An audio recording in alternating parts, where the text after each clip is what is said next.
Hi guys, இப்போ ஒரு mushroom ஃபார்மில் டெம்பரேச்சர் மாய்ச்சர் எவ்வளோ இருக்கணும் அப்படின்னு நான் உங்களுக்கு காமிக்கிறேன். ஒரு மஷ்ரூம் ஃபார்ம் பொறுத்தளவுக்கு அதாவது பார்த்திங்கன்னா காளான் பண்ணையில் மினிமம் பார்த்திங்கன்னா டெம்பரேச்சரு 25 இருக்கலாம், 24 இருக்கலாம். கம்மியாக இருந்தால் பிரச்சனை கிடையாது. மேக்ஸிமம் 30 தான் இருக்கணும். அதுக்கு மேலே போச்சுன்னா கண்டிப்பாக உங்களுக்கு பட்ஸு கருகாமலாம் இருக்கவே இருக்காது, கண்டிப்பாக கருகும். அதனால் அந்த மட்டும் கரெக்டாக 30 கீழே மெயின்டைன் பண்ணிக்கோங்க.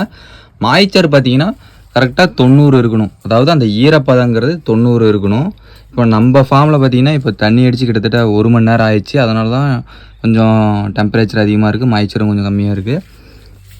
இந்த டைம் பார்த்தீங்கன்னா கரெக்டாக வெயில் காலம்னாவே உங்களுக்கு தெரியும் கரெக்டாக எவ்வளோ வெயில் அடிக்குன்னு.